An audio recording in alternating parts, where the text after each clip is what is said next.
Hello everyone, class 10 to 12 channel সকলকে স্বাগতম জনাইছো। আজি আমি পলিটিক্যাল সায়েন্সৰ আন এটা ভিডিও আলোচনা কৰিবলৈ গৈ আছো, গতিকে ভিডিওটো স্কিপ নকৰাকৈ চাই থাকা। প্ৰথম আছে অধ্যায় 5 বিধানমণ্ডল। কোনখন সদনত বিত্তীয় বিধেয়ক উত্থাপন কৰিব পাৰি? উত্তৰ হ'ব নিম্ন সদনত। তাৰ পিছত নেক্সট প্ৰশ্ন, লোকসভাত নিৰ্ণায়ক ভোট কোনে দিব পাৰে? উত্তৰ হ'ব লোকসভাৰ অধ্যক্ষই। তাৰ পিছত নেক্সট প্ৰশ্ন, ভাৰতৰ সংসদ ৰাষ্ট্ৰপতি লোকসভা আৰু ৰাষ্ট্ৰসভাক লৈ গঠিত কথাষাৰ সঁচানে? উত্তৰ সঁচা। তাৰপিছত নেক্সট প্ৰশ্ন, ৰাজ্যসভাৰ সদস্য হোৱাৰ নিম্নতম বয়স কিমান? উত্তৰ হ'ব 30 বছৰ। তাৰপিছত নেক্সট প্ৰশ্ন, সদনত বিধানসভা থকা এখন ভাৰতীয় ৰাজ্যৰ নাম লিখা। উত্তৰ হ'ব বিহাৰ। তাৰপিছত নেক্সট প্ৰশ্ন, আমেৰিকা যুক্তৰাষ্ট্ৰৰ উচ্চ সদনখনৰ নাম কি? উত্তৰ হ'ব সিনেট। তাৰপিছত নেক্সট প্ৰশ্ন, সংসদৰ যুটীয়া অধিৱেশন কোনে আহ্বান কৰিব পাৰে? উত্তৰ হ'ব ৰাষ্ট্ৰপতি। তাৰপিছত নেক্সট প্ৰশ্ন, এখন বিল বিত্ত বিষয়ক হয় নে নহয় কোনে নিৰ্ণয় কৰে? উত্তৰ হ'ব লোকসভাৰ অধ্যক্ষই। তাৰপিছত নেক্সট প্ৰশ্ন, লোকসভাৰ সদস্য হোৱাৰ নিম্নতম বয়স কিমান? উত্তৰ হ'ব 25 বছৰ। তাৰপিছত নেক্সট প্ৰশ্ন, ভাৰতৰ নিম্ন সদনক কি বুলি জনা যায়? উত্তৰ হ'ব লোকসভা বুলি জনা যায়। তাৰপিছত নেক্সট প্ৰশ্ন, ভাৰতৰ উচ্চ সদন কোনটো? উত্তৰ হ'ব ৰাজ্যসভা। তাৰপিছত নেক্সট প্ৰশ্ন, ৰাজ্যসভাৰ কাৰ্যকাল কেইবছৰ? উত্তৰ হ'ব 6 বছৰ। ৰাজ্যসভাৰ কাৰ্যকাল 6 বছৰ হয়। তাৰপিছত নেক্সট প্ৰশ্ন 13 নম্বৰ, ৰাজ্যসভাই বিত্তীয় বিল এখন পোৱাৰ কিমান দিনৰ ভিতৰত লোকসভালৈ ঘূৰাই দিব লাগে? উত্তৰ হ'ব 14 দিনৰ ভিতৰত। তাৰপিছত নেক্সট প্ৰশ্ন, সংসদৰ যুটীয়া অধিৱেশনত কোনে সভাপতিত্ব কৰে? উত্তৰ হ'ব লোকসভাৰ অধ্যক্ষই। তাৰপিছত নেক্সট প্ৰশ্ন, লোকসভাত কোনে বাজেট দাখিল কৰে? উত্তৰ হ'ব বিত্ত মন্ত্ৰীয়ে। তাৰপিছত নেক্সট প্ৰশ্ন, সংসদৰ যুটীয়া অধিৱেশন কোনে আহ্বান কৰে? উত্তৰ হ'ব ৰাষ্ট্ৰপতিয়ে। তাৰপিছত নেক্সট প্ৰশ্ন, লোকসভাৰ দুখন অধিৱেশনৰ মাজত কিমান দিনৰ বেছি ব্যৱধান থাকিব নোৱাৰে? উত্তৰ হ'ব 6 মাহ। তাৰপিছত নেক্সট ইম্পৰ্টেণ্ট প্ৰশ্ন হয় 2 মাৰ্কৰ বাবে। প্ৰশ্নটো হ'ল ৰাজ্যসভাৰ দুটা কাৰ্য উল্লেখ কৰা। উত্তৰ হ'ব ৰাজ্যসভাৰ দুটি কাৰ্য হ'ল আইন প্ৰণয়নত অংশগ্ৰহণ কৰা আৰু ভাৰতৰ ৰাষ্ট্ৰপতি আৰু উপৰাষ্ট্ৰপতি নিৰ্বাচনত অংশগ্ৰহণ কৰা। তাৰপিছত নেক্সট প্ৰশ্ন, ৰাজ্যসভাৰ সদস্য হ'বলৈ কি কি যোগ্যতাৰ প্ৰয়োজন? উত্তৰ হ'ব ৰাজ্যসভাৰ সদস্য হ'বলৈ নিম্নলিখিত যোগ্যতা থকাৰ প্ৰয়োজন। প্ৰথম হ'ল প্ৰাৰ্থীজন ভাৰতীয় নাগৰিক হ'ব লাগিব। 2 নম্বৰ, প্ৰাৰ্থীজনৰ বয়স কমেও 30 বছৰ হ'ব লাগিব। 3 নম্বৰ, কেন্দ্ৰীয় ৰাজ্যিক বা স্থানীয় কৰ্তৃপক্ষৰ অধীনত কোনো লাভজনক পদত চাকৰি কৰিব নোৱাৰিব। নেক্সট প্ৰশ্ন, তেওঁ দেৱলীয়া বা বিকৃত মস্তিষ্কৰ ব্যক্তি বা দণ্ডিত অপৰাধী হ'ব নালাগিব। নেক্সট প্ৰশ্ন, সংসদৰ দুটা ক্ষমতা উল্লেখ কৰা। উত্তৰ হ'ব সংসদৰ দুটা ক্ষমতা হ'ল সংসদে সমগ্ৰ দেশৰ বাবে আইন প্ৰণয়ন কৰিব পাৰে। নেক্সট, সংসদৰ 4টা কাৰ্য উল্লেখ কৰা। উত্তৰ হ'ব ভাৰতৰ সংসদত দ্বিসদনযুক্ত উচ্চ সদন আৰু নিম্ন সদন। ইয়াৰ 4টা কাৰ্য হ'ল, প্ৰথম কাৰ্য কি? সংসদে সমগ্ৰ দেশৰ বাবে আইন প্ৰণয়ন কৰে। নেক্সট কাৰ্য, সংসদে উচ্চ ন্যায়ালয় আৰু উচ্চতম ন্যায়ালয়ৰ ন্যায়াধীশসকলক অপসাৰণ কৰিব পাৰে। নেক্সট, সংসদে মন্ত্ৰীসভাক নিয়ন্ত্ৰণ কৰিব পাৰে। তাৰপিছত নেক্সট, সংসদৰ নিৰ্বাচিত সদস্যসকলে ৰাষ্ট্ৰপতি আৰু উপৰাষ্ট্ৰপতি নিৰ্বাচনত অংশগ্ৰহণ কৰিব পাৰে।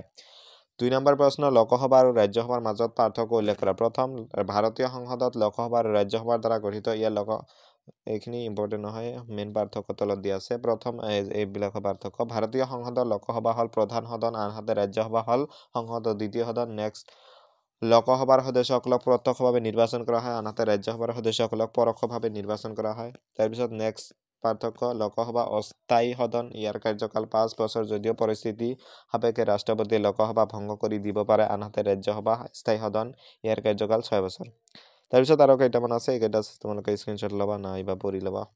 তাৰপিছত নেক্সট প্ৰশ্ন হ'ল সংসদৰ আইন প্ৰণয়ন পদ্ধতিটো আলোচনা কৰা। 2019 চনত আহিছিল,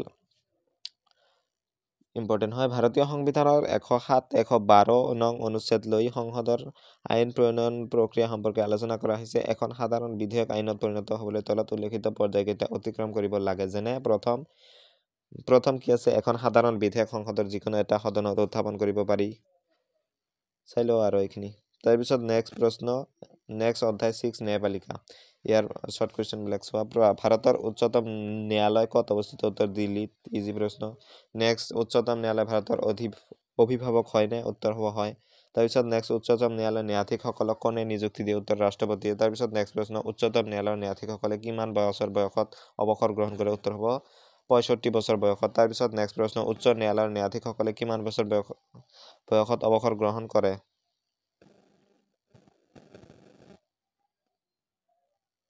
এই দুটা প্ৰশ্ন একেই, কিন্তু এনসাৰ বেলেগ।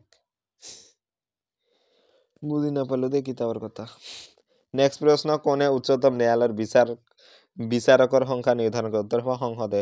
তাৰপিছত নেক্সট প্ৰশ্ন, উচ্চতম ন্যায়ালয়ৰ দুই প্ৰকাৰৰ ক্ষমতা উল্লেখ কৰা। উত্তৰ হ'ব উচ্চতম ন্যায়ালয়ৰ দুই প্ৰকাৰৰ ক্ষমতা হ'ল মৌলিক ক্ষমতা আৰু পৰামৰ্শদান ক্ষমতা। তাৰপিছত ন্যায়পালিকাৰ স্বতন্ত্ৰতা বুলিলে কি বুজায়? উত্তৰ হ'ব ন্যায়পালিকাৰ স্বতন্ত্ৰতা বুলিলে ই কাৰ্যপালিকা আৰু বিধান মণ্ডলৰ নিয়ন্ত্ৰণমুক্ত হোৱাটোক বুজায়। আন কথাত ন্যায়পালিকাৰ স্বতন্ত্ৰ, ই নিৰপেক্ষ আৰু আন কোনো সংস্থাৰ প্ৰভাৱৰ পৰা মুক্ত হোৱাটোক বুজায়। ন্যায়পালিকা কি? উত্তৰ হ'ব চৰকাৰ যিটো অংগই আইনৰ ব্যাখ্যা আৰু বিবাদ মীমাংসাৰ লগত জড়িত সেই অংগকে ন্যায়পালিকা বুলি কোৱা হয়। তাৰপিছত নেক্সট প্ৰশ্ন এইটো হয়, চাই লোৱা। তাৰপিছত নেক্সট অধ্যায় ৭ যুক্তৰাষ্ট্ৰবাদ। প্ৰথম প্ৰশ্ন, ভাৰত যুক্তৰাষ্ট্ৰত মুঠ ৰাজ্যৰ সংখ্যা কেইখন? উত্তৰ হ'ব ২৮খন। তাৰপিছত নেক্সট প্ৰশ্ন, ভাৰতৰ সংবিধানত যুক্তৰাষ্ট্ৰ শব্দটো উল্লেখ আছেনে? উত্তৰ হ'ব নাই। সংবিধানত ভাৰতক ৰাজ্যসমূহৰ সংঘ বুলি কোৱা হৈছে। তাৰপিছত নেক্সট প্ৰশ্ন, ৰাজ্যিক আইন আৰু কেন্দ্ৰীয় আইনৰ মাজৰ মতবিৰোধ হ'লে কোনখন আইন বাহাল থাকে? উত্তৰ হ'ব কেন্দ্ৰীয় আইন। তাৰপিছত নেক্সট প্ৰশ্ন, সমাৱৰ্তী সূচীত কিমানটা বিষয় সন্নিৱিষ্ট আছে? উত্তৰ হ'ব ৫২টা। তাৰপিছত নেক্সট প্ৰশ্ন, ৰাজ্যিক সূচীত কিমানটা বিষয় সন্নিৱিষ্ট আছে? উত্তৰ হ'ব ৬৬টা। তাৰপিছত নেক্সট প্ৰশ্ন, ভাৰত যুক্তৰাষ্ট্ৰৰ অৱশিষ্ট ক্ষমতা কাৰ হাতত আছে? উত্তৰ হ'ব কেন্দ্ৰীয় চৰকাৰৰ হাতত আছে। তাৰপিছত নেক্সট প্ৰশ্ন, ভাৰতৰ সংবিধান কোনটো অনুচ্ছেদত ভাৰতক ৰাজ্যসমূহৰ সংঘ বুলি ঘোষণা কৰা হৈছে? উত্তৰ হ'ব অনুচ্ছেদ ১। তাৰপিছত নেক্সট প্ৰশ্ন, কেন্দ্ৰীয় সূচীত নথকা এটা বিষয় উল্লেখ কৰা। উত্তৰ হ'ব বন। তাৰপিছত নেক্সট প্ৰশ্ন, ভাৰত যুক্তৰাষ্ট্ৰৰ অভিভাৱক কোন? উত্তৰ হ'ব উচ্চতম ন্যায়ালয়। তাৰপিছত নেক্সট প্ৰশ্ন, ভাৰতীয় সংবিধানত কেন্দ্ৰ আৰু ৰাজ্যৰ মাজত ক্ষমতা বিভাজনৰ বাবে কেইখন তালিকা আছে? উত্তৰ হ'ব ৩খন। তাৰপিছত নেক্সট প্ৰশ্ন, শিক্ষা ভাৰতীয় সংবিধানৰ কোনটো সূচীৰ অন্তৰ্ভুক্ত? উত্তৰ হ'ব সমাৱৰ্তী সূচীৰ। তাৰপিছত নেক্সট প্ৰশ্ন, পৃথক সংবিধানৰ ব্যৱস্থা থকা ভাৰতৰ একমাত্ৰ ৰাজ্যখনৰ নাম কি? উত্তৰ হ'ব কি? জম্মু কাশ্মীৰ। তাৰপিছত নেক্সট প্ৰশ্ন, যুক্তৰাষ্ট্ৰ হ'লে এনে এখন ৰাজনৈতিক ব্যৱস্থা, হয়তো বাদ দিয়া। তাৰপিছত নেক্সট প্ৰশ্ন, ভাৰতৰ দুটা যুক্তৰাষ্ট্ৰীয় বৈশিষ্ট্য উল্লেখ কৰা। মষ্ট ইম্পৰ্টেণ্ট কুৱেশ্যন হয়। প্ৰথম কি? ভাৰতৰ দুই ধৰণৰ চৰকাৰ আছে, যেনে কেন্দ্ৰীয় চৰকাৰ, ৰাজ্য চৰকাৰ। ভাৰতবৰ্ষৰ শাসনৰ বাবে এখন লিখিত সংবিধান আছে।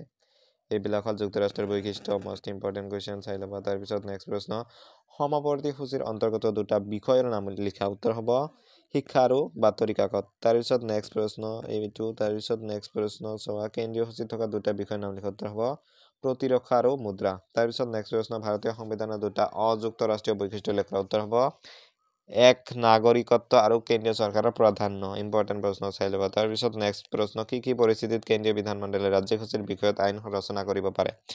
উত্তৰ এইটো হ'ব, চাই ল'বা। মই দি আছো, ইমান পঢ়ি থাকিবৰ মন নাই দে। তাৰপিছত কেন্দ্ৰীয় চৰকাৰ আৰু ৰাজ্য চৰকাৰৰ মাজত সংঘাত সৃষ্টি হোৱাৰ 4টা কাৰণ উল্লেখ কৰা। উত্তৰ হ'ব প্ৰথম, কেন্দ্ৰীয় চৰকাৰে ৰাজ্যিক চৰকাৰৰ আইন শৃংখলা ব্যৱস্থাত হস্তক্ষেপ কৰিলে সংঘাতৰ সৃষ্টি হ'ব পাৰে। তাৰপিছত নেক্সট, কোনো ৰাজ্যত ৰাষ্ট্ৰপতিৰ শাসন পৰিৱৰ্তন হ'লে। তাৰপিছত নেক্সট, যুক্তৰাষ্ট্ৰ বুলিলে কি বুজায়? ভাৰতবৰ্ষ এখন যুক্তৰাষ্ট্ৰ হয়নে? যুক্তৰাষ্ট্ৰৰ প্ৰধান বৈশিষ্ট্যসমূহ আলোচনা কৰা। ইম্পৰ্টেণ্ট প্ৰশ্ন। প্ৰথম চোৱা, যুক্তৰাষ্ট্ৰ বুলিলে কি বুজায়? উত্তৰ হ'ব কি? যুক্তৰাষ্ট্ৰৰ সংজ্ঞা বিভিন্ন পণ্ডিতে বিভিন্ন ধৰণৰ, এইবিলাক ইমান দূৰ নালাগে, তোমালোক চাব।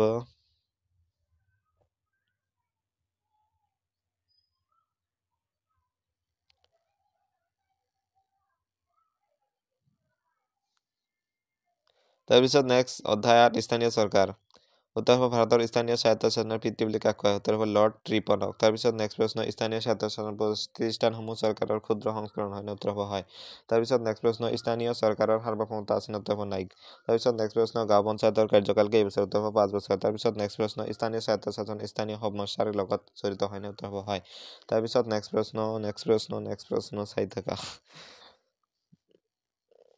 গাঁও পঞ্চায়তে আইন প্ৰণয়ন কৰিব পাৰে নে? উত্তৰ হ'ব নোৱাৰে। পৌৰ নিগমৰ সদস্যসকলক কি নামেৰে জনা যায়? উত্তৰ হ'ব কাউন্সিলৰ। তাৰপিছত নেক্সট প্ৰশ্ন, গাঁও পঞ্চায়তৰ সদস্যৰ সংখ্যা কিমান? উত্তৰ 10জন। তাৰপিছত চাই লোৱা। মোৰ ভইচটো নাজানো কেনেকুৱা হৈ আছে, তোমালোকে ভইচৰ কথা বাদ দিয়া, যিখিনি দিছো সেইখিনি কেৱল চোৱা, কাৰণ তোমালোকৰ ভইচ ইম্পৰ্টেণ্ট নহয়, ইম্পৰ্টেণ্ট হ'ল নোটখিনি। গাঁও সভাৰ দুটা কাৰ্য উল্লেখ কৰা। উত্তৰ হ'ব গাঁও সভাৰ দুটা কাৰ্য হ'ল গাঁৱৰ বিভিন্ন উন্নয়নৰ আঁচনি প্ৰস্তুত কৰা, গাঁৱৰ বাৰ্ষিক বাজেট অনুমোদন কৰা। তাৰপিছত নেক্সট অধ্যায় 9 জীৱন্ত দলিলৰ ৰূপত সংবিধান। সংবিধানৰ কোনটো অনুচ্ছেদত সংবিধান সংহতি প্ৰক্ৰিয়াৰ বিষয়ে উল্লেখ আছে? উত্তৰ হ'ব 358 নং অনুচ্ছেদত। তাৰপিছত নেক্সট প্ৰশ্ন, ভাৰতীয় সংবিধান সংশোধন পদ্ধতি কেইটা? উত্তৰ 3টা। তাৰপিছত নেক্সট সংবিধান সংশোধন কৰি ৰাজ্য এখনৰ সীমা বা নাম পৰিৱৰ্তন কৰিব পাৰি নে? উত্তৰ হ'ব পাৰি। তাৰপিছত নেক্সট প্ৰশ্ন ভাৰতীয় সংবিধান সংশোধনী প্ৰক্ৰিয়াত জনসাধাৰণে অংশগ্ৰহণ কৰিব পাৰে নে? উত্তৰ হ'ব নোৱাৰে। তাৰপিছত নেক্সট ভাৰতীয় সংবিধান সংশোধনৰ নমনীয় পদ্ধতিটো উল্লেখ কৰা। উত্তৰ হ'ব সংসদৰ উভয় সদনৰ সাধাৰণ সংখ্যাগৰিষ্ঠ ভোটৰ সমৰ্থনত সংবিধানৰ কিছুমান অনুচ্ছেদ সংশোধন কৰিব পাৰি। তাৰপিছত নেক্সট প্ৰশ্ন চাই থকা, মই ইমান পঢ়ি দিব নোৱাৰোঁ, লাহে লাহে দিছোঁ, তোমালোকে চাই থকা। নেক্সট ইম্পৰ্টেণ্ট প্ৰশ্ন এইটো, সংবিধানক কিয় জীৱন্ত দলিল বুলি কোৱা হয়? 2018ত আহিছিল। সংবিধান হ'ল গতিশীল, ই স্থবিৰ নহয়। সময়ৰ পৰিৱৰ্তনে সংবিধানৰ বিধি বিধানৰ ক্ষেত্ৰত পৰিৱৰ্তন আনে। পৰিৱৰ্তিত পৰিস্থিতিৰ লগত খাপ খুৱাই চলিবৰ বাবে প্ৰত্যেক দেশৰ সংবিধান সংশোধন কৰিব লগা হয়। সংশোধনীয় সংবিধানক গতিশীল ৰূপ দান কৰে, সেয়ে সংবিধানক জীৱন্ত দলিল আখ্যা দিয়া হয়।